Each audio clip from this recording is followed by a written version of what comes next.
जरा सोचिए, एक युवराज जिससे उसका सब कुछ छीन लिया गया हो, उसका ताज, उसका सम्मान, उसकी पहचान, सब कुछ। आकाश की कहानी कुछ ऐसी ही है। उसे महल की बुलंदियों से गिराकर एक मामूली सेवक बना दिया गया था। लेकिन जानते हैं, अपमान की आग में सालों तक जलने के बाद एक चिंगारी भड़कने ही वाली थी। तो चलिए, आज देखते हैं एक ऐसे योद्धा के उदय की कहानी, जिसने अपनी किस्मत को दोबारा लिखने की ठान ली। ये कोई सवाल नहीं था, बल्कि हैरानी में डूबी हुई कानाफूसी थी। हुआ ये कि एक रहस्यमयी चट्टान ने आकाश को सालों बाद अपनी तरफ खींचा, और उस पर ध्यान लगाते ही सब कुछ बदल गया। वो राजकुमार जिसे सब एक बुझा हुआ कोयला मान बैठे थे, वो अचानक एक ही पल में फौलादी तलवार की तरह चमक उठा, और उसकी धार ऐसी थी कि देखने वालों की आंखें खुली की खुली रह गई। तो आज हम आकाश के इस कमाल के सफर के हर एक पड़ाव को बहुत करीब से देखने वाले हैं। उसकी उस छिपी हुई शक्ति के राज से लेकर उसकी पहली चुनौती, फिर उसका वो जबरदस्त ट्रांसफॉर्मेशन, और आखिर में शाही मंच पर उसकी वो गूंजती हुई जीत। तो सवाल ये है कि आकाश में ये बदलाव आया कैसे? खैर, सालों के अपमान के बीच उसने चुपके चुपके एक ऐसी महान तलवार तकनीक को सीख लिया था जिसे लोग लगभग भूला हुआ मान चुके थे। और ये कोई मामूली हुनर नहीं था, ये एक ऐसी ताकत थी जिसने आकाश के पूरे वजूद को ही बदल कर रख दिया था।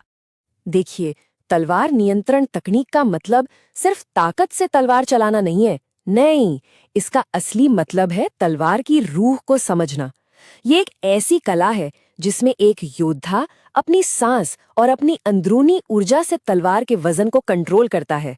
और इसी वजह से आकाश जैसा कोई भी इंसान एक भारी भरकम तलवार को भी हवा में ऐसे घुमा सकता था मानो वो उसके हाथ का ही एक हिस्सा हो।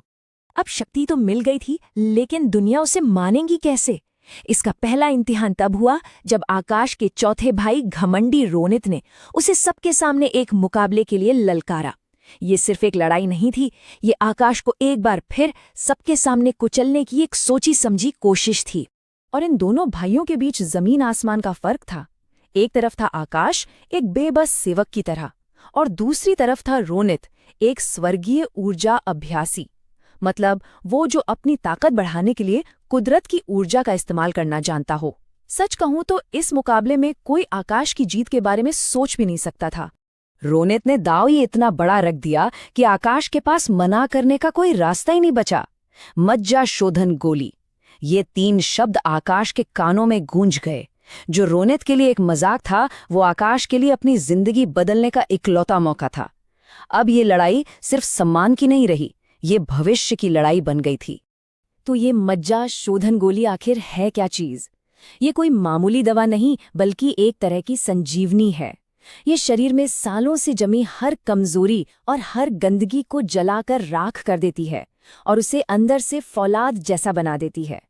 आकाश के लिए, जिसका शरीर इतने सालों की उपेक्षा के कारण कमजोर हो चुका था, ये गोली एक नया जीवन पाने के बराबर थी। अखाड़े में रोनित अपनी पूरी ताकत से दहाड़ा। उसने अपना विशाल तांबे का हथौड़ा चलाया, जिसके हर वार में जमीन तक हिला देने की ताकत थी। लेकिन आकाश एकदम शांत था। उसकी तलवार हवा में ऐसे नाच रही थी जैसे वो रोनित के हर क्रूर हमले का मजाक उड़ा रही हो। और फिर एक आखिरी टकराव हुआ, जहां ताकत और तकनीक की टक्कर हुई, और रोनित का सारा घमंड एक पल में धूल में मिल गया। आकाश जीत चुका था, लेकिन वो जीत सिर्फ एक मुकाबले का अंत नहीं थी। वो गोली हासिल करना असल में आकाश के असली परिवर्तन की शुरुआत थी। यहीं से एक अपमानित राजकुमार के अंदर छिपे हुए असली योद्धा का पुनर्जन्म होने वाला था। गोली खाते ही समझ लीजिए आकाश के शरीर में एक भूचाल आ गया। एक बहुत ही असहनीय दर्द के साथ सालों से जमी हुई गंदगी और कमजोरियां उसके शरीर से बाहर निकलने लगी। ये एक दर्दनाक शुद्धिकरण था। ठीक वैसे ही जैसे आग में तपकर लोहा फौलाद बनता है, आकाश का शरीर भी एक नए शक्तिशाली रूप में ढल रहा था। अगली सुबह जब आकाश ने अपनी आंखें खोलीं, तो वो एक बिल्कुल नया इंसान था। उसका शरीर पंख की तरह हल्का महसूस हो रहा था, लेकिन अंदर से चट्टान की तरह मजबूत। उससे अपनी रगों में एक ऐसी शक्ति दौड़ती हुई महसूस हो रही थी जिसका उसने पहले कभी अनुभव नहीं किया था। एक दशक का सारा बोझ जैसे उतर गया था। और हाँ, इस बदलाव का एक पैमाना भी था। आकाश अब कोर निर्माण क्षेत्र के तीसरे स्तर पर पहुंच चुका था, मार्शल आर्ट की दुनिया में ये एक बहुत महत्वपूर्ण लेवल माना जाता है, जो ये बताता है कि वो अब कोई नौसिखिया नहीं बल्कि एक गंभीर प्रतियोगी बन चुका था। अब बारी थी इस नई ताकत को दुनिया को दिखाने की, और इसके लिए राजवंशीय कला प्रतियोगिता से बड़ा कोई मंच हो ही नहीं सकता था। ये एक ऐसा भव्य आयोजन था जहां शाही खानदान के सबसे बेहतरीन योद्धा अपनी श्रेष्ठता साबित करने के लिए इकट्ठा होते थे। पूरी की पूरी राजधानी की नजरें इस प्रतियोगिता पर टिकी थीं।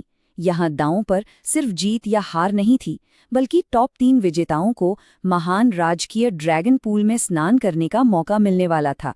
एक ऐसा पौराणिक इनाम जो किसी भी योद्धा की शक्ति को कई गुना बढ़ा सकता था। प्रतियोगिता में आकाश का पहला ही मुकाबला आसान नहीं होने वाला था। उसका सामना हुआ विपुल से, एक ऐसे खतरनाक योद्धा से जिसे मैदान में सिर्फ और सिर्फ एक काम के लिए भेजा गया था, आकाश का सफर शुरू होने से पहले ही खत्म कर देना। विपुल सिर्फ एक प्रतियोगी नहीं था, वो था पहले राजकुमार, ड्रैगन रॉय का सबसे वफादार आदमी। वही ड्रैगन रॉय जिसे आकाश के पतन से सबसे ज्यादा फायदा हुआ था। तो ये मुकाबला असल में आकाश और उसके सबसे बड़े दुश्मन के बीच एक प्रॉक्सी वॉर, यानी एक अप्रत्यक्ष युद्ध था।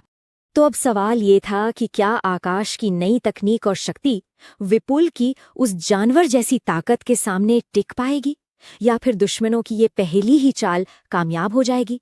लड़ाई शुरू होते ही विपुल एक तोप के गोले की तरह आकाश पर झपटा, लेकिन आज का आकाश बिल्कुल अलग था। वो हवा की तरह विपुल के हर हमले से बचता रहा। इससे पहले कि विपुल अपनी भारी भरकम तलवार उठा पाता, आकाश बिजली की तेजी से आगे बढ़ा और एक ही झटके में विपुल की कलाई पर ऐसा वार किया कि तलवार हवा में उछल गई, और अगले ही पल एक जोरदार लात के साथ विपुल रिंग से बाहर था। सब कुछ इतनी तेजी से हुआ कि लोग ठीक से समझ भी नहीं पाए। नतीजा घोषित हुआ और पूरे अखाड़े में एक पल के लिए सन्नाटा छा गया। 9वें राजकुमार आकाश की जीत हुई थी। उसने अपनी खोई हुई पहचान वापस पा ली थी। भीड़ हैरान थी। दूसरे राजकुमारों को तो अपनी आंखों पर यकीन ही नहीं हो रहा था। आकाश सिर्फ जीता नहीं था, उसने एक खूंखार योद्धा को बिना अपना हथियार उठाए कुछ ही पलों में हरा दिया था। ये सिर्फ एक जीत नहीं थी, ये शक्ति का एक ऐसा प्रदर्शन था जिसने सबको खामोश कर दिया था। इस एक जीत ने सारे समीकरण बदल दिए थे। आकाश अब कोई भूली बिसरी कहानी नहीं था। उसने शाही मंच से ये ऐलान कर दिया था कि खेल अब बदल चुका है और वो इस खेल का सबसे खतरनाक खिलाड़ी बनकर लौटा है।